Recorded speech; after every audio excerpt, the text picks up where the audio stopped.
Hi everyone and welcome to my channel. My name is Orphea and I'm looking slightly different in this video. Reason why is that today's part of my subculture series is all about baby beds.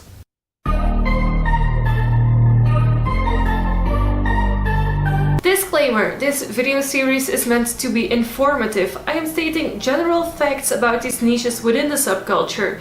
You do not have to belong to said part of the subculture to appreciate it, nor do you have to limit yourself to liking only one specific niche exclusively.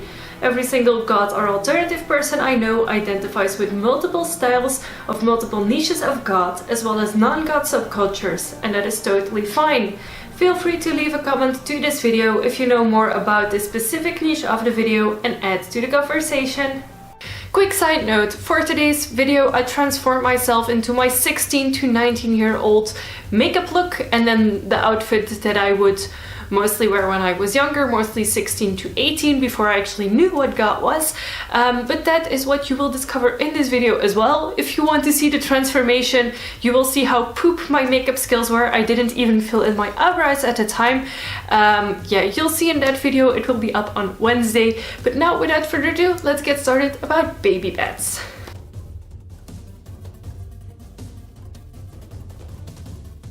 The origin of baby bed. First of all, baby bed. What is this term? It is actually a term that people use for people new in the goth scene who are still discovering and finding their way into it. This is a term that could be used for a 16-year-old as well as a 35-year-old as well as a 50-year-old. In general, it is a term for people discovering the goth scene, experimenting what their style is and whether they belong in it. Most baby beds are younger, so they are in their teens and they have discovered goth some way or another. Most of them come through metal. I personally came from the metal scene in the goth scene. But nowadays it is very common that people will find the goth fashion first, and this is because of mainstream media such as Instagram and YouTube, where you see brands like Killstar promoted very much and also goth haul videos. So it is not surprising that most of these younger goths have no idea about the goth subculture as a musical scene, because goth is mainly based on music, in my opinion. So the one thing that all of the baby beds have in common, no matter their age, is that they are discovering, exploring and learning whether they belong in the goth scene or not and whether they feel like they fit in. Baby beds grow into goths most of the time, but some people also decide that the goth scene is not for them, and that is perfectly fine as well. In my personal opinion, everyone should have a baby bed mind, even if you have been part of the goth scene for years and years and years. And what this means to me is that you should always have an open mind, whether it is to fashion, to music, to literature, movies, etc. I think having an open mind is one of the most important things within the goth subculture.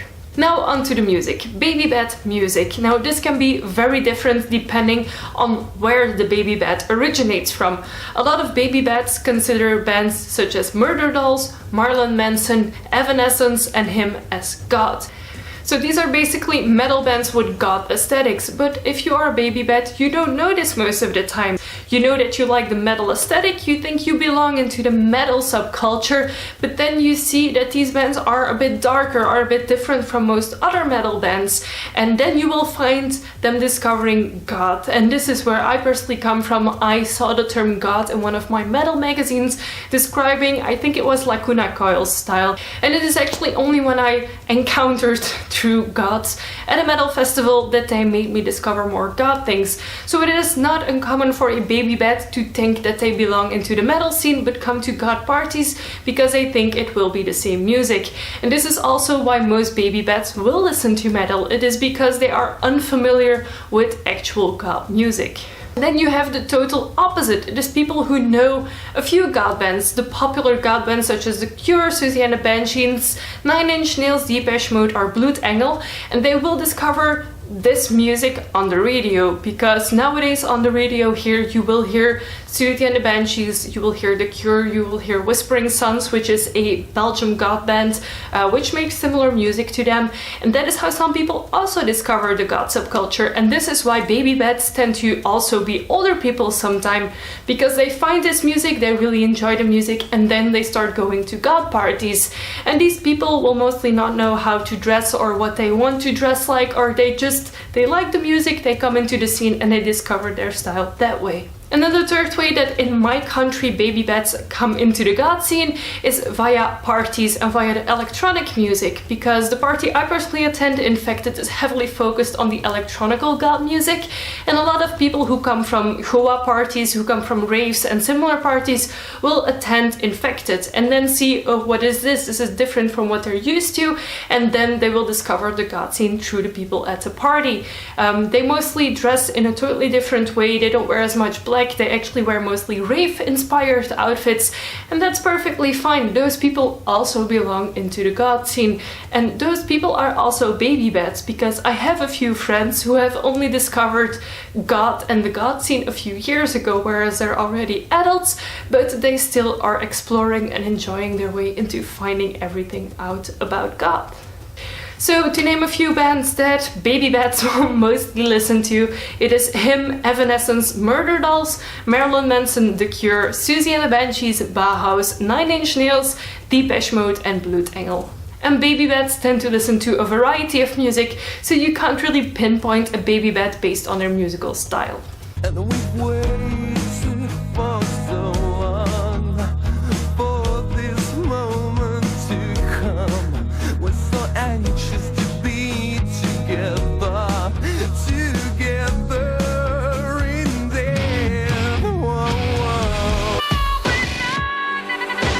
Don't want your hand this time, I'll save myself. Maybe I'll wake up for once. I've lost my life, but I toss and I can't sleep at night.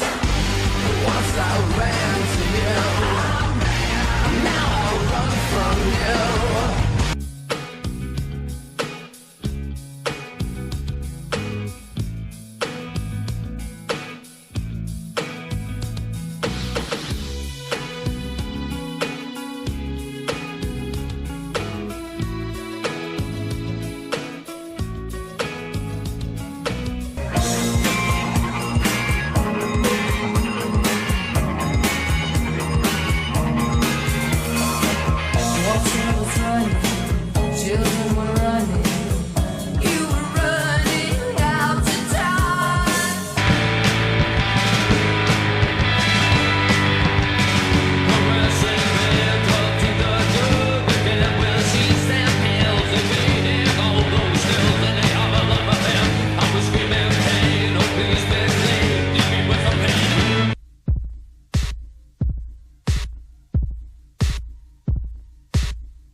Words are very unnecessary, they can only do harm.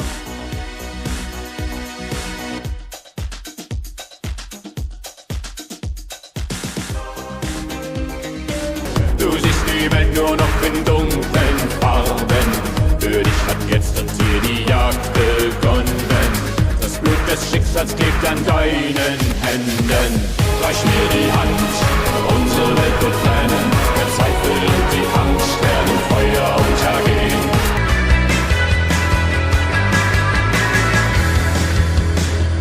When second becomes a still life, shutting in and shutting out.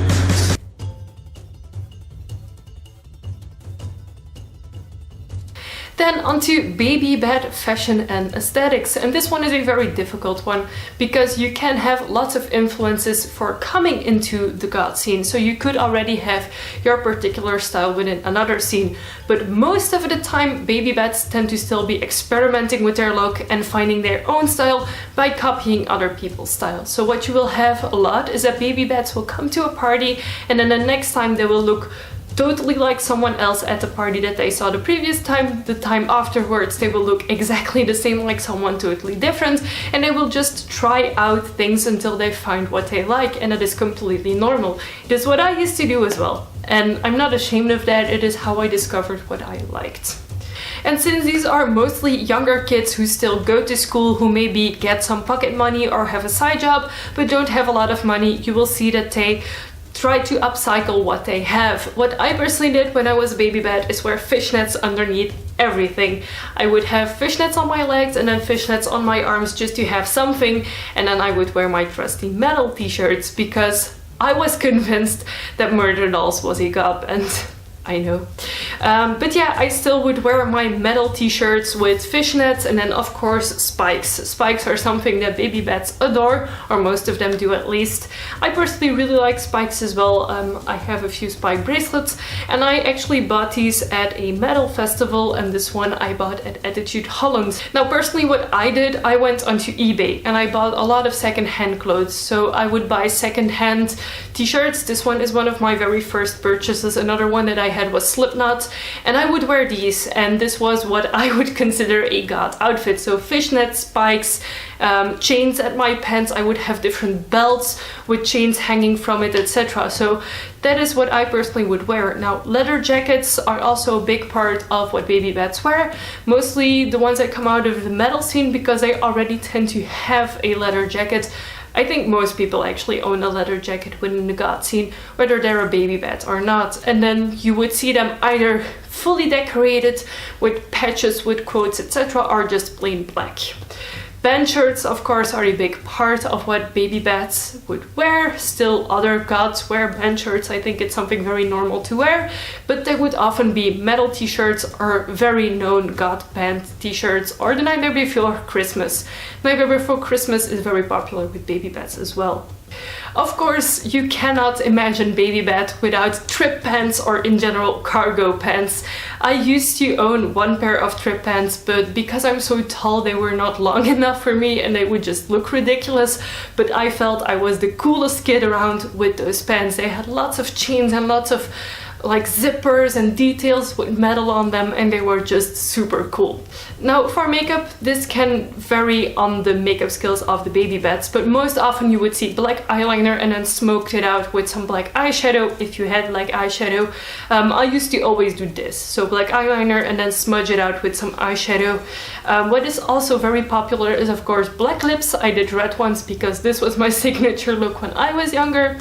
And then of course baby bats discover the craw at some point of their journey into goth, and they will tend to wear the craw eye makeup. And there is a common saying within the goth subculture: friends don't let friends wear the craw makeup.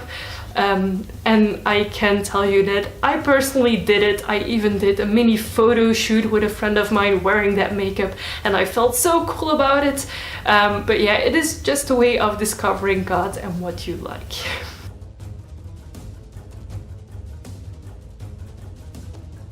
So I hope this video gave you some insights on what baby bat is, on what the term is and what it is used for. It is basically the name that we give to any new person within the goth scene, especially younger kids, hence the name baby bat. I hope you guys enjoyed this video, and if you did, please give it a big thumbs up. If you have any questions at all, feel free to leave them in the comment section below. I will have a look at them and answer them if I can. The transformation video to this gorgeous look will be up on my channel on Wednesday, so stick around for that. Don't forget to subscribe if you haven't already. I make new videos every week and I would love to have you for every single one of them. I make one video of the subculture series every single month this year, so if you want to learn more about the different subcultures within the goth subculture, then subscribe to my channel and stay tuned for more. Thank you so much for watching, and I will see you soon. Bye!